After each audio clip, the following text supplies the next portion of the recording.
Welcome to Mathematics with Tom. I am Tom, and today we are going to find the inverse of the matrix A. So let's do this. We're going to find inverse of the matrix A. And let's tell you, A is just the simple 2 by 2, A, B, C, D. Now, before we solve this, I want to just do a little bit of reminder about how this process works. What we're solving then is to find the inverse. Is we want some matrix A times what's going to be A inverse, but let's just call it some matrix with a column x1 and a column of x2. And that is going to give us the matrix of I. Well, let's write this out. I is also the matrix of 1, 0, 0, 1. And oftentimes you call that first vector, the first column is called E1 and the second column is called E2. Okay? So let's go back a moment. Remember when let's do this. Let's recall. Recall solving AX equals B. Well, what we did is we wrote the augmented matrix of A and B. And by a series of row operations, we took A down to I, and B, well, on the path from A to I, we come to U, and we call that UX equals C. And so then I'm going to just call it C prime for we got to C, and then we still did some more work. Well, this says that I times the original vector x is equal to C prime. So that very simply just says that x is C prime. That's the solution. Oops, so that's a U. Doesn't look like a U.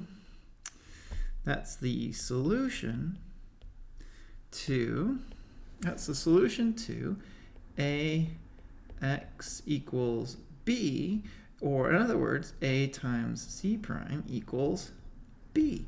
I know that's just a bit of a review, and hopefully that helps. So let's think about what we're doing here today. We're going to solve this problem of A times x1, and that has to give me the vector of E1.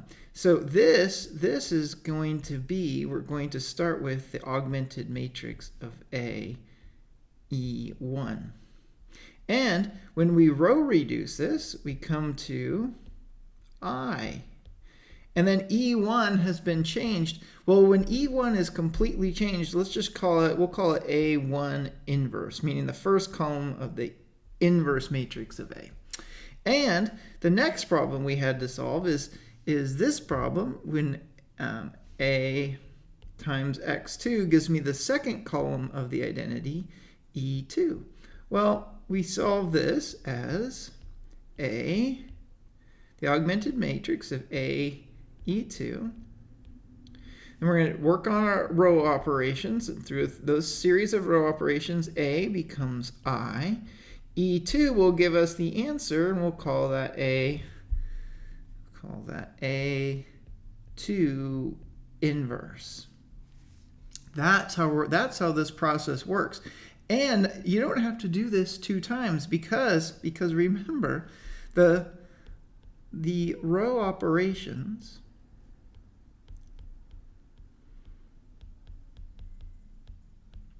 for A to I are the same for both problems, For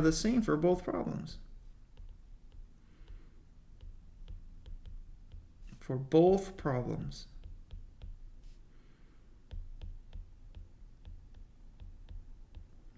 Are the same for both problems. So what we're going to do is we're just going to make a big augmented matrix and do this all at once. So we make a big, I don't know if that's really an official math term, but I think it'll be apparent here in a moment. A big augmented matrix. Augmented matrix and solve it, and solve all at once.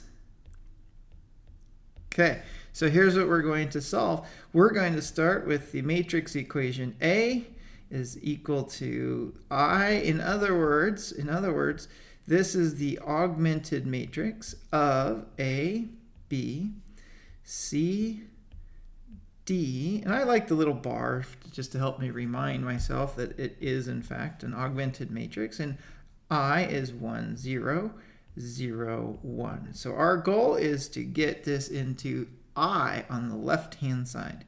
That's our goal. Our goal is I on left-hand side. Okay, now at this point I'm going to just put a little line here, and I would encourage you to stop the video and try this yourself. It's an interesting exercise, and if you mess it up, you don't have to tell anybody that it didn't work, and if you get it right, you could go share it with all your friends or just keep it to yourself. Either way, try it yourself, then turn the video back on and check and see if your results and my results matched. So I'm going to go to new screen and I'm going to get started. Here we go. So come to this next screen and I'm going to solve. I have A, B, C, D, 1, 0, 0, 1. And I'm going to have to be really careful here. So, well, here we go. I'm going to start with row 2. And I'm going to subtract C over A times row 1. And that's going to take me to this new matrix of A. Oh, this is going to get messy. I'm going to just write the second row first. So this is going to give me a 0 in the first spot of the second row. Now that was by design. We set that up. And then the next piece becomes D minus BC over A. And then I'm going to have a row 2, which is 0, minus row CA times row 1. So this is going to give me a minus CA. And then it's going to be row 2 is going to be a 1. So here we go. So now I can fill in my top row. I just did that because the spacing always gets a little weird, as you can see. Now I didn't have to cram everything in. Okay, now look at this. Now I'm in the upper triangular form. So let's do this. Let's do a little bit of arithmetic and let's just make this one fraction. Okay, and then I'm going to rewrite that. So this is really, this is equal. So this is going to be a second row is going to be 0. It's going to become AD minus BC over A. And then my first row is A, B, and then 1 minus C over A, 0, 1.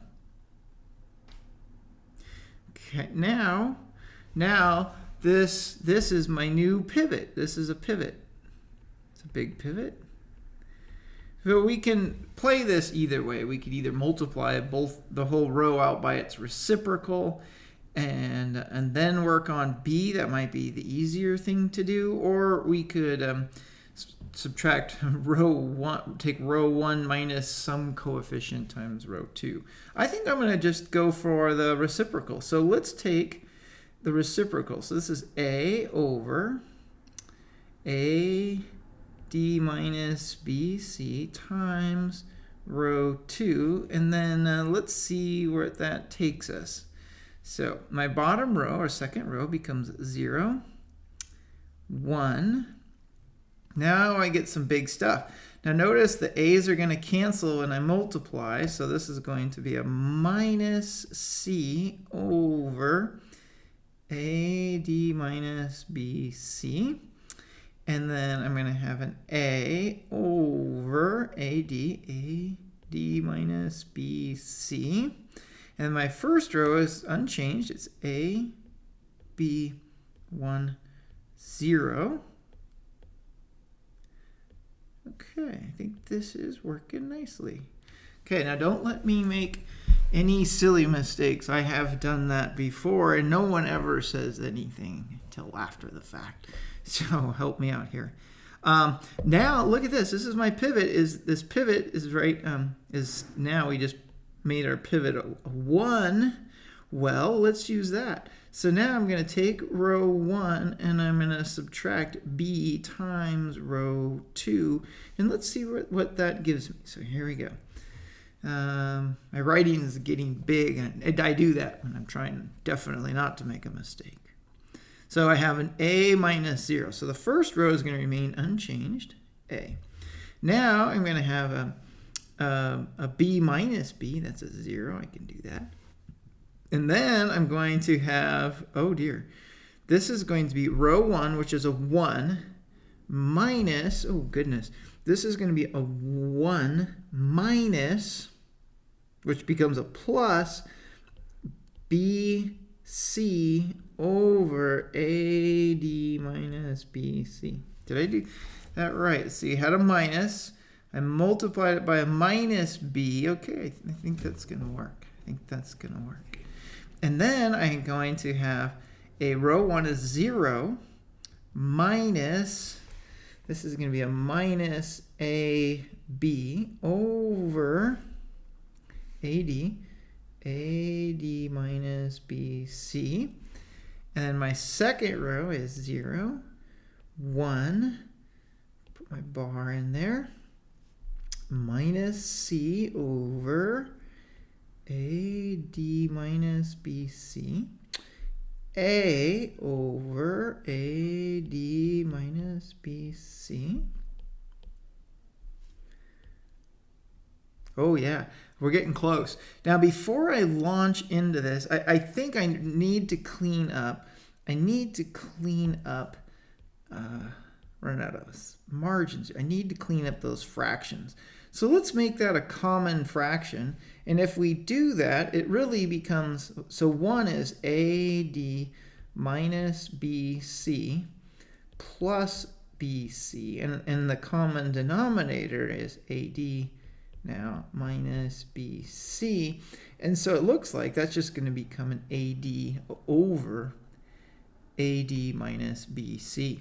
All right, so knowing that, so this is my new equation. I'm gonna, these terms right there zero out. Okay, so now let's take and let's work on this. I'm going to work on row 1 by multiplying by the reciprocal of A. That's row 1. So now my result is going to be a 1, a 0. And now think about it. Don't look at the sum of the fractions. Look down here. Those A's are going to cancel, so I'm left with a D over AD minus BC. Then I have now another A is going to cancel, so I have a minus B over AD minus BC. And then I have a 0, and I have a 1, and there's my bar. Then I have a minus C over AD minus BC, and then I have an A over AD minus BC. Oh, look at that. Oh, I thought we had some more work to do. But that's it. We're done. We did it. What we have just done is our goal. We have I on the left, in the left matrix, in our augmented matrix, and then we have A inverse on the right-hand side. And there it is. So there's our A inverse. Let's try, oh goodness. You know what I just thought of is, if this was a test, and this was your answer, how would you know if it is correct? Well, you would check your work. That's what you would do. How do you check your work? You just verify. Well, it does A. What is A times A inverse? If your work is correct, it would give you I. And if it's incorrect, well, then you go back and fix it. So let's try. A is A, B, C, D. times. Now I'm going to write A inverse in a little different pattern. Notice that I'm going to write it as D minus C minus B A. And then I'm going to factor out that common denominator of 1 over A D minus BC. And then let's see what happens now. All right, here we go. So I'm going to take row 1 times the column 1 of the A inverse matrix. That's going to give me an AD minus BC. And then row 1 times column 2, that's going to give me a minus AB. Oh, plus AB. Oh, that's nice. That'll help us out. My next, now I'm going to go row 2, column 1. So that's going to be a CD minus CD. Okay. I'm just putting letters in alphabetical order just for consistency and ease of reading.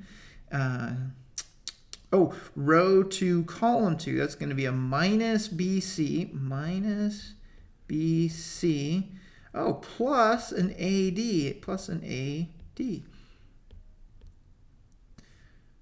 times 1 over AD minus BC. And as you can see with one more step, this is, well, the first one is AD minus BC. But if I multiply that by my scalar out here, that's going to give me a 1. Minus AB plus AB, the scalar doesn't matter, that's just a 0. CD minus CD is another 0. And then this last one, if you look at this term right here, if you look at that as AD minus BC, and then you multiply it by 1 over that, well, you're left with 1, and there is I, and we did it. Nice work. Hope that helps. Thanks for watching.